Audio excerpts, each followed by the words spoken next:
Welcome to the daily update, where I'll go over the action in the market for Wednesday, April 3rd, and then we'll see how things look for Thursday, April 4th.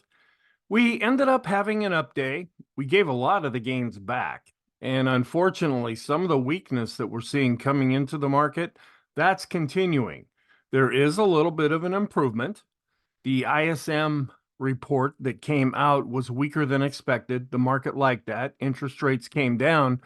We're still seeing oil going up, and that could be pressuring stocks because of the context.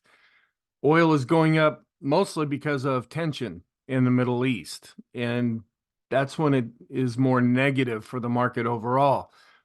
We're still positive in the bigger picture, but we want to keep an eye on some things and just see how things play out.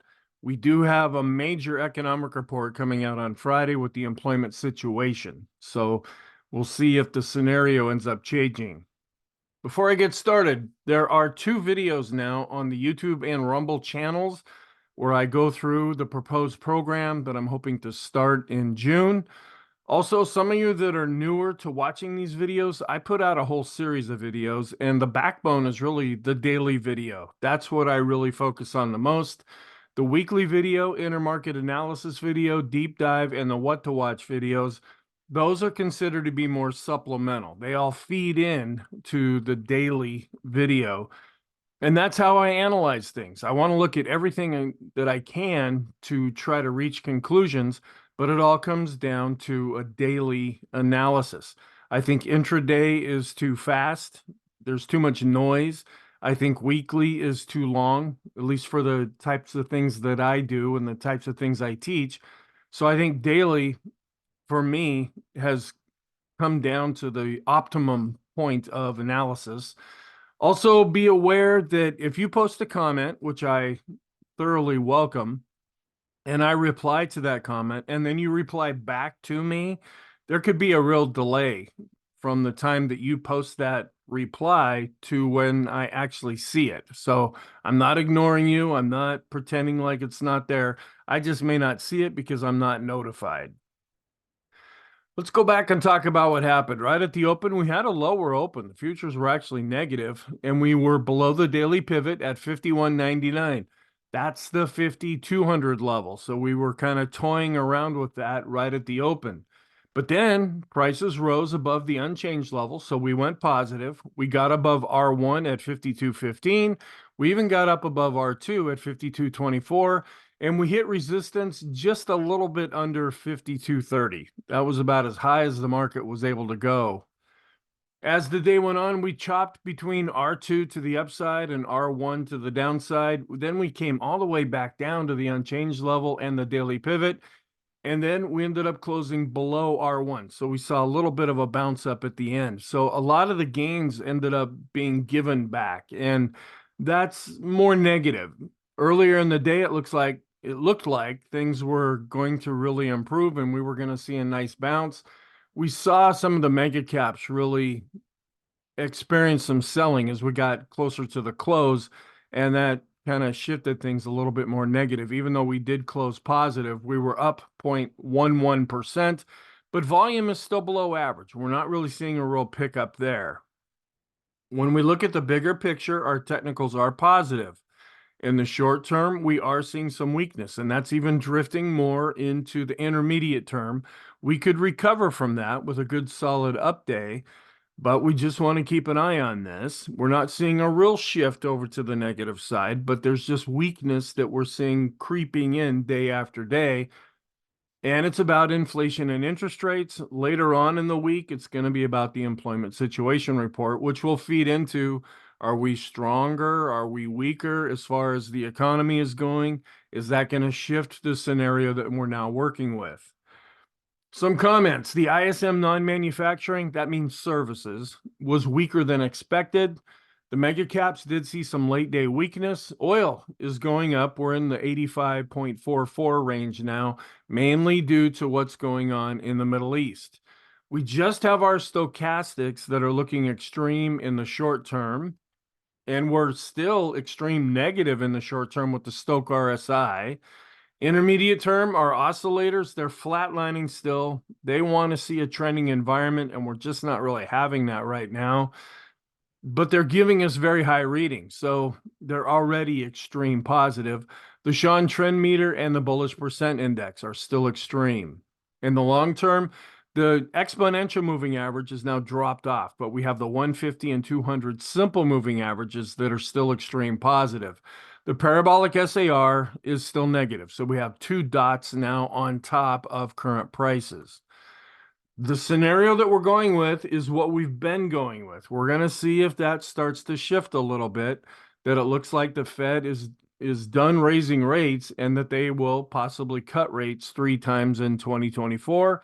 The dollar was down, which helped give some support to stocks, and interest rates also declined, not very much, but at least they were down and not up. We closed at 4.36% for the 10-year yield. We still are inverted with the yield curves we've been following. Sentiment ticked down a notch. We're still positive at 62, where it had been at 63. Our trend is still positive. The green line's on top, but it's coming down. We're also in a weakening trending environment with the ADX drifting lower below its moving average. And with the update, I've changed the bias over to mixed just because we were up, but we gave a lot of that back. And the momentum is mixed right now as the market's kind of trying to figure out what it wants to do. The economic reports that came out, we had the weekly MBA mortgage applications index down 0.6%. Last week, it was down 0.7%. The ADP employment change, this came in stronger than expected at 184,000 jobs. They expected 150,000. Last time it was at 155,000. This is not a major report here. The S&P Global U.S. Services PMI, the final reading, it's above 50. So that's showing some expansion in the economy. It came in at 51.7, but it was down from the 52.3 that we saw last time. This was the big one, the ISM non-manufacturing or services. It came in weaker than expected at 51.4. Last time it was at 52.6, and that's what they expected it to come in this time. So that at least eased some of these stronger than expected economic reports that we've been seeing. Here's some charts. Here's the weekly mortgage applications where we were down, but down less from the previous week. Here's the ADP employment change showing an increase in jobs. Here's the manufacturing PMI, which is still above 50, but it's down from the previous reading. Here's the ISM. This is the big one, where we saw a decline with the blue line, and we're also seeing a decline here with the yellow line. And that was kind of welcome news because we had CPI, PPI, the core PCE, that was as expected.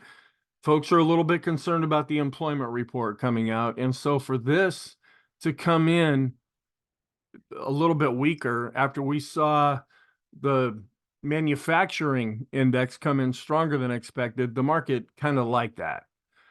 Here's some charts that I found. This is a longer term chart. It pretty much mirrors a lot of the charts that I show, especially in the weekly video, but they're into these rounded bottoms and this cup and handle and things like that I usually don't focus on all that much.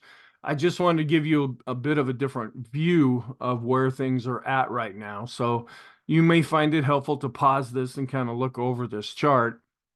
Here is Goldman Sachs. They are predicting that by the end of 2024, we will close at about 5,200. Now, that's going to change all the time, but that's just where they're coming at or coming out right now with that projection. Then looking at the earnings per share estimates, we're over here on the right-hand side. These are the forecasts, and we are looking positive going forward. And when we do look positive going forward from here, that justifies stock prices going up. And then this is the index consensus next 12 months net income, where you look at the mega caps and they're the real high flyers and they're looking quite strong, where the other, and it's really not 493, it would be like 498. There's like 505 stocks in the S&P 500 where the earnings are not looking as strong right now. And then services inflation remains higher. And the big word that you might be hearing these days is sticky inflation. Inflation that should be coming down but isn't. So it's like sticking higher. And so we look at the US, which is the black line where we are seeing this increase. And this is the 3 month. We're comparing this 3 months with the previous 3 months and then annually projecting that out. And we can compare it with Europe as well as Japan. And the US is leading in this category, which I'm not sure that's a good thing. And then this is a really scary looking chart. Looks like a bunch of spaghetti got all mixed up here. This is just looking at the different central banks and what they've been doing as far as raising and lowering interest rates. I'm not sure this chart is all that really helpful, but really they're just wondering, is something going to happen that's going to take us back to a negative interest rate environment, like what we had during the COVID lockdowns when they needed a lot of stimulus coming into the economy to try to keep everything from falling apart. Not right now, no. But who was expecting 9/11 before it happened? Who was expecting the lockdowns before they happened? Just want to be aware of those things because real life can sometimes come and bite not only people in the US, but around the world as well. Here's a couple of charts from Twitter. This is just showing the momentum, exposure, and hedge funds. Now, I go through this in the class that I have on the YouTube and Rumble channel. You might have heard of a thing called hedge funds, which are like mutual funds, but they have this supposed rock star manager who has this secret way of making all kinds of money, and they charge really high fees for that.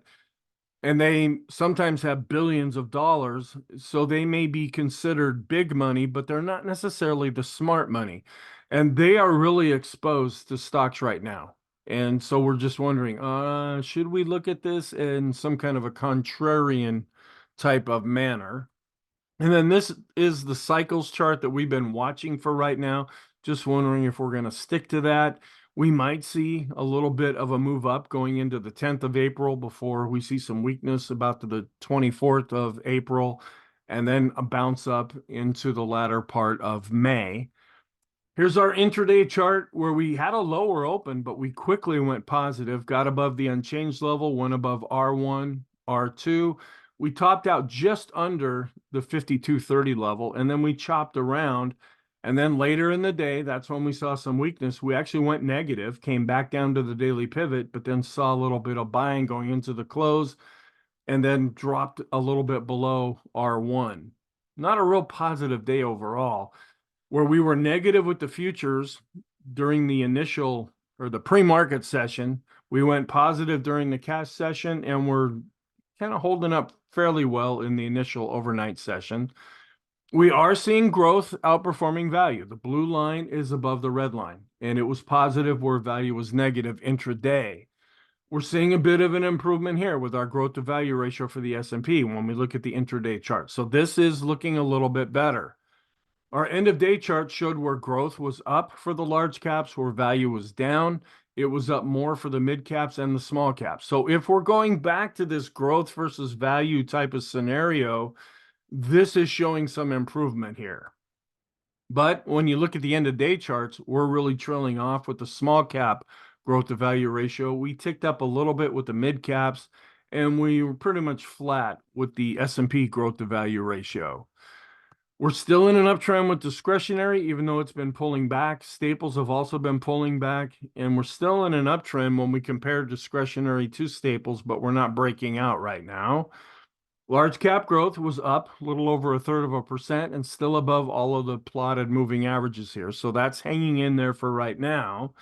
Our trend continues to trail off. This is suggesting a weakening trend, even though we're still above 20 and we're still positive because the green line's on top.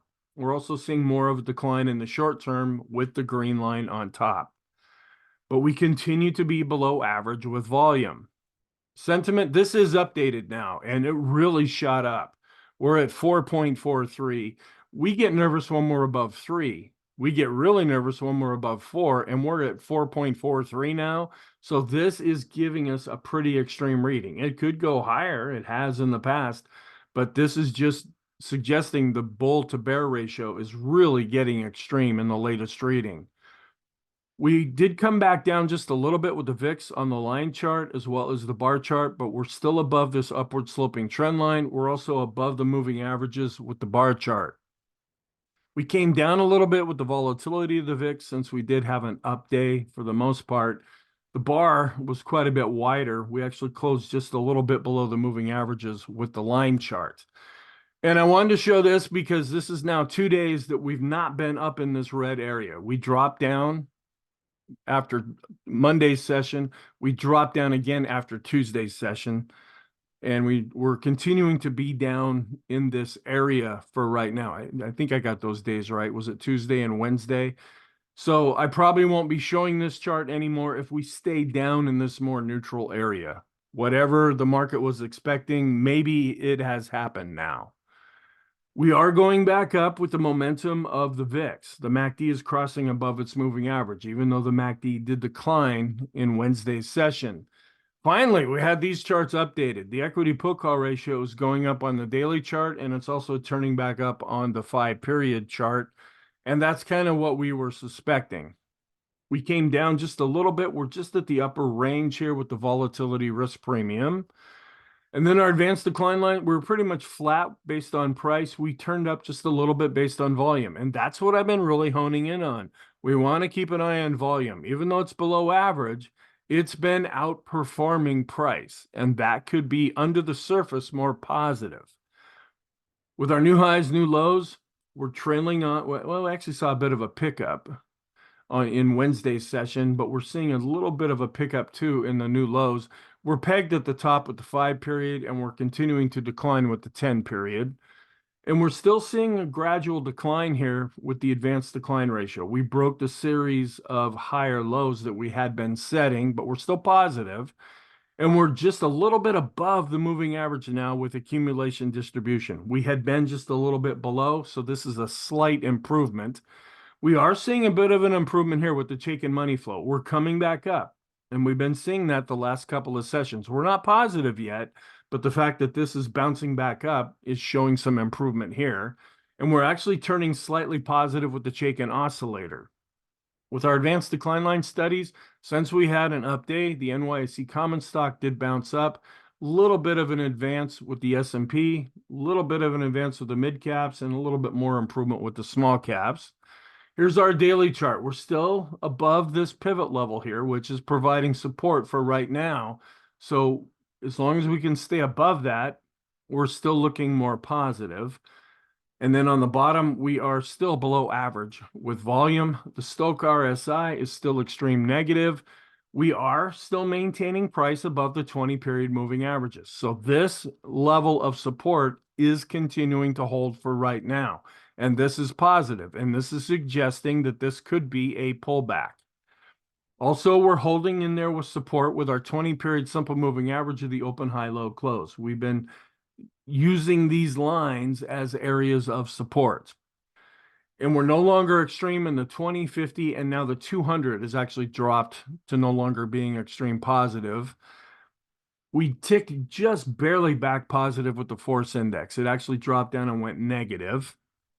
We're no longer extreme with the short-term stochastic or the intermediate-term stochastic. We're declining with the long-term, but we're still extreme positive. And we're not extreme with the standard deviations chart, and we're still above the midpoint. So this is still looking a little more positive. Intermediate term, we're coming back up. It's still negative with the balance of power. We're still neutral with the go, no-go system. We're above the midpoint with the highest high value. We're still showing darker blue bars, and they're now beginning to decline with the TTM squeeze. That's a little more negative. And I haven't shown this in a while. This is the double and triple exponential moving average study based on 50 periods. We've now spent the last 2 trading sessions below these lines. And that's somewhat negative. That's more intermediate term. If we could get back up to these lines, that, of course, would be more positive. We're pretty much flat with the ease of movement, but we're still above zero. The Arun is flat and is still positive. We ticked back up, but we're still negative with the S&P McClellan oscillator. So we're going down based on price. We're also declining, but not quite as strong based on volume. We're below zero with the NYSE McClellan oscillator, even though it bounced up. So we're declining based on price and a little bit less based on volume. We're pretty much flat with the Swenlin trading oscillator based on price, and we're also pretty much flat based on volume, but we're still above zero with both. So we're slightly positive there. We are drifting with the PMO when we look at it by itself. We're looking more negative based on price, where we're still positive based on volume. We ticked up just a little bit with the PMOs that are rising. We're declining with the buy signals, and we're still pretty much flat and extreme with the PMOs above zero.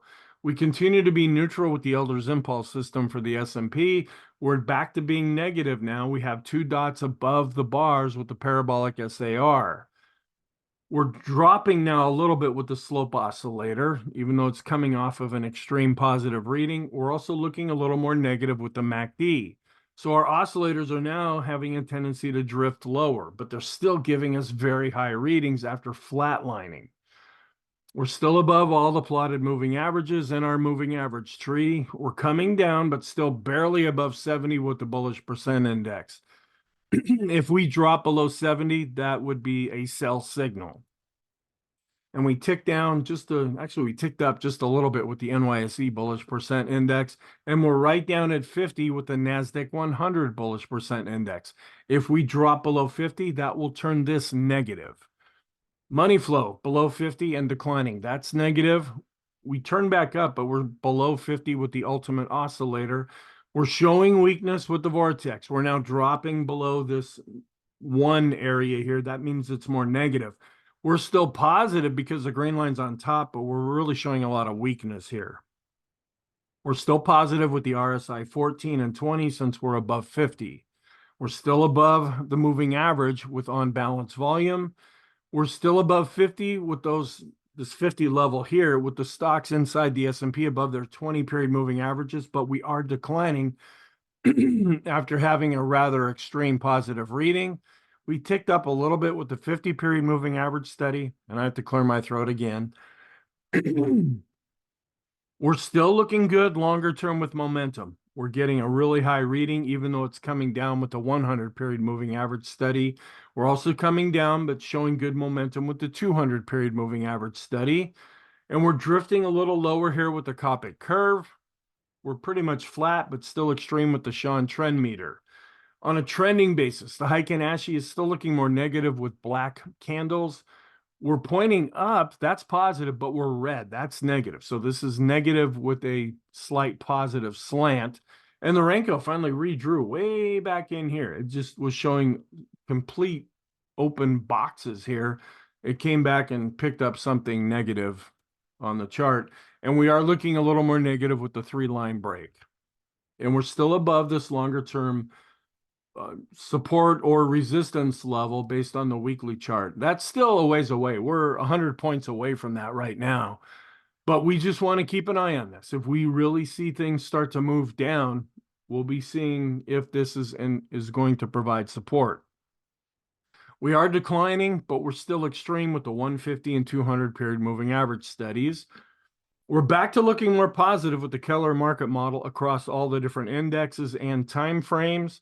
When we look at this macro view here, we're negative based on the price of bonds across the board, and we're still negative long-term with commodities. Saw some red at the beginning when the NASDAQ had a lower open, and then everything else was positive. Gold is doing really well. It's got all these gold people they've waited decades for this to happen, and now it's like, see, I told you all along, even though they had been touting the same thing for many, many years. The equal weight it's holding up okay when we compare it to the S&P 500 weighted index. Didn't see a change here in the ratio between the S&P and the equal weight S&P. And we were pretty much sideways. We closed slightly lower with the Dow. We continue to be negative with the diamonds for the Elder's Impulse system. And we're just about at the pivot point with the NASDAQ. So we were up almost 0.25%. We were up 0.21% with the NASDAQ 100 coming back up to this pivot point. But we still remain negative with the QQQs when looking at the Elder's Impulse system. On a momentum basis, the NASDAQ 100 is still negative.